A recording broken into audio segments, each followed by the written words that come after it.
روح کو بھی غذا دینی ہے اور جسم کو بھی. جو غریب اور مسکین ہیں یہاں سے جائیں گے تو کوئی کام دھندا شروع کریں گے انشاءاللہ. چاہے ایک ریڑھی لگا لیں, چاہے چھوٹی سی کیبن کھول لیں, کچھ بھی کر لیں. یہاں سے جا کر کوئی بھی فقیر فارغ نہیں بیٹھے گا. رجال اللہ تلیہم تجارت ولا بیع عن ذکر اللہ. میرے بندے وہ ہیں جن کو دنیاوی تجارت اور خرید و فروخت میرے ذکر سے غافل نہیں بناتی. تو آپ کو ان بندوں میں سے بننا ہے. تجارت کریں, کاروبار کریں, زراعت کریں. ایسے فقیر کو مناسب ہی نہیں ہے کہ وہ گھر میں مفت کی روٹیاں توڑے. ایک بھائی کام کر رہا ہے, 3 بھائی گھر میں چارپائیاں توڑ رہے ہیں. یہ فقیروں کو بالکل زیب نہیں دیتا. ذکر بھی کریں گے آپ اور کام بھی کریں گے. ہم نے تو باہر یہ بھی دیکھا ہے کہ پڑوس کے لوگ آ جاتے ہیں, بیرون ملک وہ پڑوس کے لوگ آ جاتے ہیں, میرے پاس ٹائم ہے, میں آپ کی گھاس کاٹ دیتا ہوں, میں آپ کے پودوں کی کٹائی کر دیتا ہوں, کہ آپ پسند کریں گے. مجھے حیرت ہوتی ہے کہ بھائی ہم کریں. یہ خود کہہ رہے ہیں کہ میرے پاس ٹائم تھا, میں نے سوچا کچھ کام کر لوں. اس طرح کے بھی لوگ وہاں بستے ہیں. تو فارغ کوئی بھی شخص نہیں بیٹھے گا, وہ اٹھ کر کام کرے گا. مفت کی روٹیاں نہیں توڑے گا. وہ شیروں کی طرح زندہ رہنا ہے آپ نے, گیدڑ کی طرح نہیں. وہ اوروں کے شکار میں نظر ڈالنے والی بات فقیر میں نہیں ہونی چاہیے. آپ نے محنت کرنی ہے. میں نے کہا خدا آپ کے ساتھ ہے, اللہ آپ کو جانتا ہے, آپ کا خدا پر بھروسہ ہے. آپ نے کام کرنا ہے, کام کرنا ہے اور کام کرنا ہے.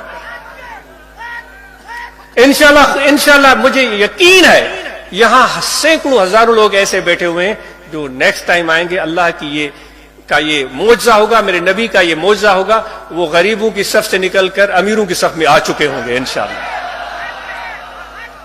جن سیٹوں کی طرف دیکھتے ہو کہ اتنی دولت ہے, آپ خود کام کر کے ان سیٹوں کے ساتھ اپنی گاڑیوں برابر چلائیں گے انشاءاللہ. اور پھر ایک اور بھی آپ نے کام کرنا ہوگا, کہ کوئی گرا ہوا ہے اس کو ہاتھ دے کر اٹھانا ہوگا. کوئی ضرورت مند ہے, اس کی ضرورت کو پورا کرنا ہوگا. میرے بھائیوں, آپ کے حلقے احباب میں کوئی ایسا تو نہیں ہے جس کو تجارت کرنی ہے لیکن اس کے پاس پیسے نہیں ہے. اللہ نے آپ کو دولت دی ہے تو اس کو پیسے دے دیں, اور اس کو بھی چاہیے کہ وہ ان پیسوں کا صحیح استعمال کرے. وہ اپنا کاروبار جمائے. جب کاروبار جم گیا تو اب اس کی بھی ذمہ داری بنتی ہے کہ اس کو کسی نے گرے ہوئے کو اٹھایا, کاروبار بنانے میں مدد دی, اب یہ کسی اور کو کاروبار بنانے میں مدد فراہم کرے. فقیروں کو یہ تحریک چلانی ہے, اس تجارت کو چلانا ہے, اس کام کو بڑھانا ہے. یہ میرے نبی کی سنت ہے. اور اپنے بچوں کو تعلیم دیں. اسکول سے بڑھ کر کوئی بھی کسی بھی جماعت کا رکن, اس کا کوئی ایسا بچہ تو نہیں ہے جو اسکول نہیں جاتا, کوئی اس کی بیٹی تو نہیں ہے جو اسکول نہیں جاتی. ان کو تعلیم دلوانی ہے. اگر کوئی آپ کا رکن ہے, جماعت کا فرد ہے, آپ کا دوست ہے, اس کے پاس پیسے نہیں ہے کہ بچے کو یونیورسٹی بھیج سکے, تو دوستوں کو چاہیے کہ وہ مل جل کے فنڈ اکٹھے کریں, اس بچے کو یونیورسٹی میں ڈالیں اور اس کو تعلیم دلوائیں.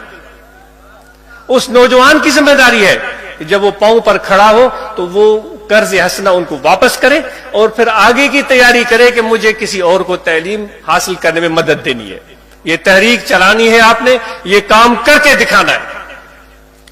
باتیں بہت ہیں. صحت کا خیال رکھنا ہے, غیر ضروری کھانا اور اپنی آپ کو تکلیف میں ڈالنا میرے نبی کی سنت کے خلاف ہے.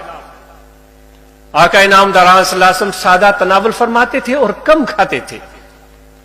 تو اپنی صحت کا خیال رکھیں, بلڈ پریشر کا خیال رکھیں, ڈائبٹیز کا خیال رکھیں, اپنا وزن بڑھانے سے احتیاط کریں, اس سے اور بہت ساری بیماریاں لاحق ہو جاتی ہیں. میرے نبی کو سیر کرنا, چلنا پسند تھا. آقا انعامدار صلی اللہ علیہ وسلم کو وہ کبھی کبھی دوڑ بھی لگاتے تھے. یہ آپ جائیں گے مغرب میں تو وہاں تو سارے لوگ نکلے ہوئے ہوتے ہیں, یہاں بھی ہوگا بڑے شہروں میں, اور لوگ نکلے ہوئے ہوتے ہیں. ہم جا رہے تھے وہاں مونٹریال میں تھے ایک جگہ پر, ان کی وہ ماؤنٹ رویال ایک بہت بڑی اونچی جگہ ہے جو بڑی نمایاں ہے, وہاں ہم جا رہے تھے تو میں حیران ہو گیا, بہت اونچائی پر تھی. ہم آہستہ آہستہ جا رہے تھے, ہم ہانپ رہے تھے. میں نے اپنی آنکھوں سے 80 سال کے بوڑھے کو دیکھا جو اس بلندی پر دوڑتے ہوئے چڑھ رہا تھا. ایک نہیں, میں نے 10 کو دیکھا, اور ہم چڑھ رہے تھے تو آہستہ چلتے ہوئے ہم ہانپ رہے تھے, وہ دوڑتے ہوئے چڑھ رہا تھا. تو اپنی صحت کا خیال رکھیں. اور ذکر کا طریقہ صبح بھی عرض کیا تھا، مراقبہ کریں روزانہ بلا ناغہ، اور مراقبے کی پابندی سب احباب کریں، اپنے گاؤں میں علاقے میں حلقہ ذکر کا اہتمام کریں اور وفود کو کامیاب بنائیں۔ جماعت اصلاح المسلمین کے اراکین اپنے کام کو بہتر کریں، جمعیت علماء کے احباب اپنے کام کو بہتر کریں، روحانی طلبہ جماعت کے احباب اپنے کام کو بہتر کریں، اور جو علتیں ہیں شراب نوشی، گٹکا، مین پوڑی، سگریٹ، سب فقیروں کو میں عرض کرتا ہوں کہ اس علت سے جان چھڑائیں۔ کوئی بھی فقیر کسی بھی ہمارے دوست کو یہ زیب نہیں دیتا کہ وہ گٹکا کھائے، مین پوڑی کھائے اور یہ خرابیاں اس کے اندر پیدا ہوں، کبھی بھی نہیں۔ آج ہم عزم کر کے اٹھیں گے، خود بھی بچیں گے اور اپنے بھائیوں کو بھی بچائیں گے۔